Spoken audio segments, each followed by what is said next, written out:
Olá pessoal, tudo bem? Sejam bem-vindos a mais um vídeo do canal. Esse vídeo a gente continua falando sobre os processos de convecção, troca de calor por convecção.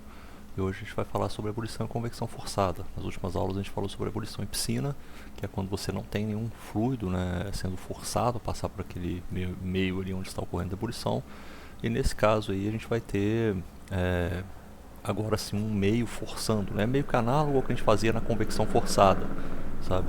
A gente tinha a convecção natural, né? Que não tinha nenhum movimento bulk, movimento completo de massa passando por ali. Agora a gente tem uma, uma ebulição que vai ter uma movimentação de fluido empurrando esse fluido a passar.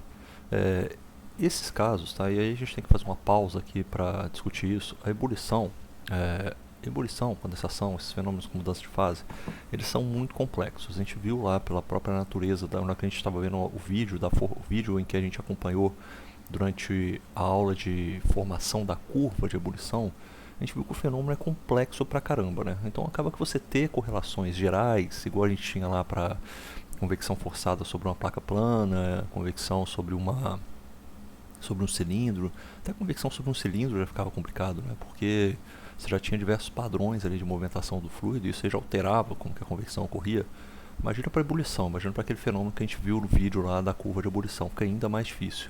Só tem alguns casos que dá pra gente fazer isso, tá? Só tem alguns casos raros mesmo, deixa eu até pegar aqui, ó, em que a gente consegue fazer esse tipo de análise e ter uma análise mais fidedigna, né, do que está acontecendo durante o processo de convecção forçada. Por exemplo, essas equações estão mostradas aqui, ó, na direita. Deixa eu dar um foco nelas aqui primeiro. Eu foquei na página errada. Vou dar um foco aqui para vocês primeiro. Ó.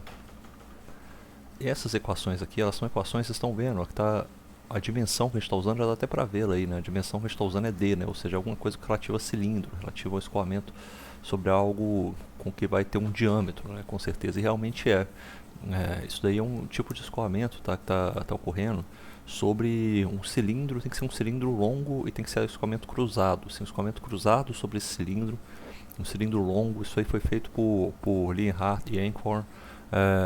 Eles fizeram uma expressão para calcular isso daí, para calcular essa troca de calor. Você está vendo aqui a troca de calor máxima no caso, tá? Para a gente calcular aqui, ó, qual que seria esse ponto aqui onde a gente vai ter a troca de calor máxima. Isso aí é influenciado por um número chamado número de Weber, que a gente nem entrou em detalhes sobre ele aqui, mas está claro, acho que a gente já está meio acostumado a ver esses números, né? Isso aqui já está claro para a gente o que é esse número de Weber. O número de Weber seria uma razão entre as forças de inércia, certo? Isso aqui representa as forças de inércia. Também tem uma quantidade de movimento, uma energia ali relacionada. Forças de inércia sobre as forças de tensões superficiais. Ó, tensões superficiais, certo? Isso aqui vai ter um papel importante, né? Porque agora o que vai determinar aí como que essas bolhas, essa dinâmica aí da movimentação das bolhas vai ser justamente essa relação, né, das forças de inércia com as forças de tensões superficiais. Precisa calcular esse número, do número de Weber, e definir se você está em um processo que está em alta velocidade ou a baixa velocidade. Bom, esse daí também é ou seja, uma coisa que é bem específica, né? Como que você vai definir se esse processo está a uma alta velocidade ou uma baixa velocidade? Você vai ter que analisar esse processo, esta quantia aqui, ó. Vai ter que primeiramente calcular esta quantia, tá? Você vai ter que ver se esse fluxo de calor ele é menor ou maior do que esta quantia que está dita ali no livro. Quer ver? Deixa eu ver aqui para vocês. Que essa quantia que você vai ter que ver então se a baixa, quer dizer, no caso a alta velocidade, regiões de alta velocidade, são determinadas se essa quantia de fluxo de calor máximo dividido por ρ, a densidade do vapor saturado, vezes a entalpia de evaporação, vezes a velocidade do fluido, se isso daí for menor do que essa quantia aqui, ó, se for menor do que 0,275 sobre π, 0,275 sobre π, multiplicado pela razão de densidades, né? Multiplicado pela razão de densidades ρ, primeiro ρ V, ρl, o ρ do líquido saturado sobre o ρ do vapor saturado. Isso daqui está ainda elevado ao meio e soma 1 aqui, ó. Ou seja, se isso daqui for menor, aí você tem um padrão que é chamado de alta velocidade, tá? Se for maior, aí você tem a baixa velocidade, tá? Esse parâmetro aí é usado, você vê que fica meio difícil, né? Porque você tem que calcular. A primeira coisa que você vai fazer, na verdade, você está querendo calcular qual que é o fluxo de calor, pô, você não vai poder calcular isso diretamente, você vai precisar de algum parâmetro aí que vai te dar, primeiro você calcula, estima, né, a baixa velocidade, depois você estima a alta velocidade, ou você usa algum padrão que você tiver conhecido aí da movimentação do fluido para estimar isso. Então acaba você tendo que calcular e recalcular depois essa troca de calor, tá? E enfim, já não é algo mais simples. Você vê que a gente tem uma correlação para isso que é dada no livro. Eu até procurei no livro do Bejan também para ver se tinha alguma outra correlação. Deixa eu ver, acho que eu não cheguei a achar nada, tá? De correlação para isso. Correlação, ele tem uma parte do livro que fala sobre transferência de calor, onde você tem esses fenômenos de ebulição, mas ele não chega, acho que não chega a detalhar muito sobre isso não. Acho que chega a ser realmente um fenômeno complexo assim de lidar. Ou seja, você precisa de dados experimentais, você precisa tirar uma correlação a partir disso e analisar. Mas pelo menos se for um escoamento sobre um cilindro, a gente pode utilizar esse tipo de correlação aí. Tá? O outro caso, que esse aí já é mais estudado mesmo, é o caso da mudança por ebulição, que você vai ter. Deixa eu só ver se eu acho que está no livro do Bejan também. Que eu olho os dois livros, então eu gosto muito do livro do Encropera, mas eu também gosto muito do livro do Bejan. O livro do Bejan tem muitas coisas colocadas, são mais específicas, às vezes mais técnicas, sabe? E acho que ele fala aqui pra baixo, quer ver? Falando sobre essa formação. Ele nem entra muito sobre nessa questão da ebulição forçada, tá vendo? Ele já entra num outro aspecto. O livro do Bejan trata, na verdade, depois de um tempo, ele vai falar sobre ele fala sobre, quer ver, sobre contato de derretimento. Você tem tipo duas superfícies sólidas, você está derretendo uma superfície, ela vai entrar em contato com a outra, e aí você vai ter, que é algo muito usado em fundição às vezes, esse processo também. Um outro caso que é muito estudado é esse aqui, ó. Você tem uma convecção em um tubo, né? A convecção em um tubo a gente consegue entender. Imagina que você está entrando um líquido aqui e você está constantemente trocando calor com esse líquido. O que vai acontecer com esse líquido? Vai começar, se não fosse totalmente, né, numa região aí, se a gente não estiver pensando nos líquidos da região de convecção interna que a gente fez, né, aqui vai ter troca de fases, está perto da temperatura de saturação. Começa a formar bolhas, as bolhas vão crescendo, elas viram isso aqui, ó, chamado de slugs.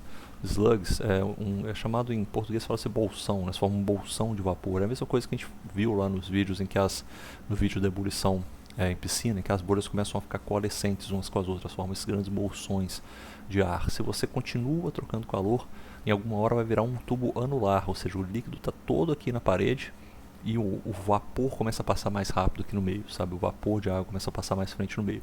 Se você continua aquecendo, esse filme líquido vai começar cada vez mais a diminuir, certo? Vai ficar cada vez menor. E o que acontece quando esse filme líquido fica menor? Não consigo mais... A troca de calor piora, né? Você começa a ter pontos onde a troca de calor começa a ser seca. Começa a trocar calor em cima do vapor, você não tem mais líquido em contato com a superfície.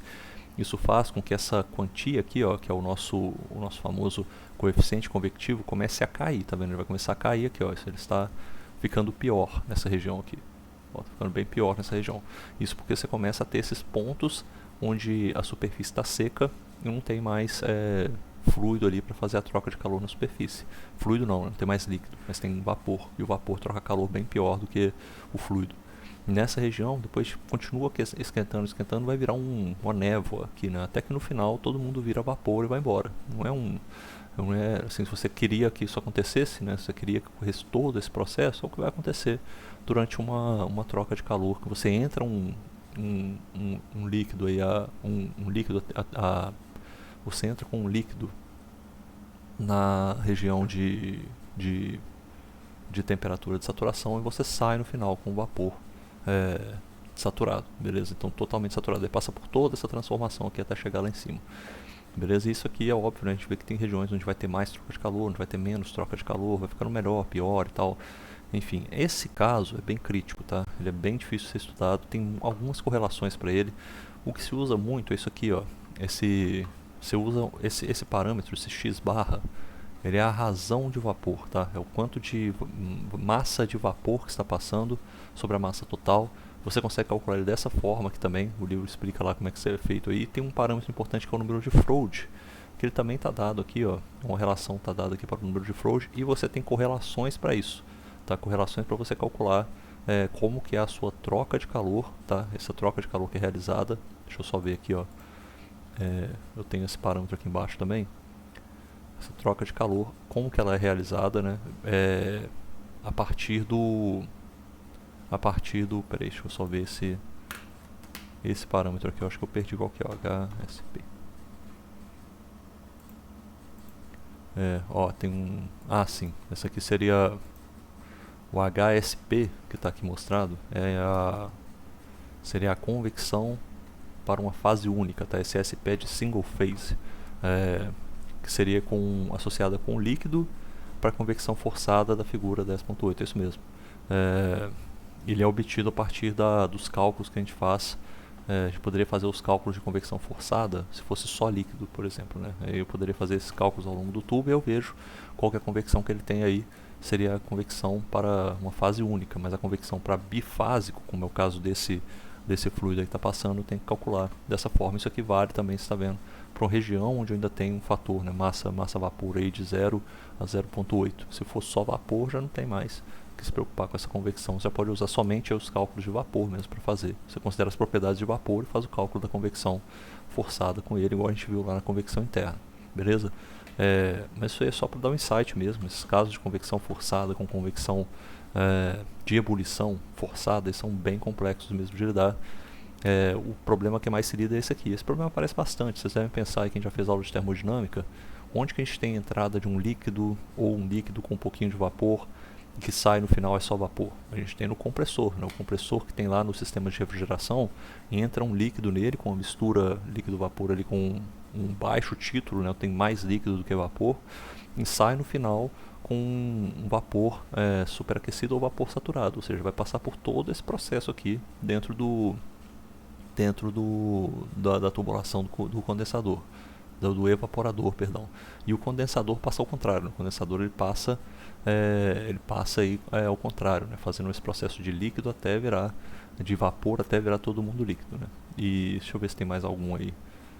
Tem, talvez a gente possa pensar na caldeira, né? Você jogar quando o fluido é bombeado para dentro da caldeira, se ele passa dentro de uma serpentina, uma tubulação que vai ser aquecida, que recebe calor ali para entrar como um líquido comprimido, né? Ele entra como um líquido comprimido, passa por todo esse processo aqui até sair no final como um vapor superaquecido, e esse vapor superaquecido é que vai para a turbina para gerar potência mecânica e gerar energia. Ou seja, isso aí seria a análise básica que você teria para essa mudança, né? Tudo isso aqui que acontece, lá que a gente aprende lá no curso de termodinâmica, é bem simples, né? Só pensar, está aumentando aqui esse processo aqui, mas na realidade é um processo bem complexo mesmo, de transformação de vapor, beleza? Então, na próxima aula a gente continua comentando sobre agora a gente vai passar para modos de condensação, beleza? Um abraço, pessoal, até mais.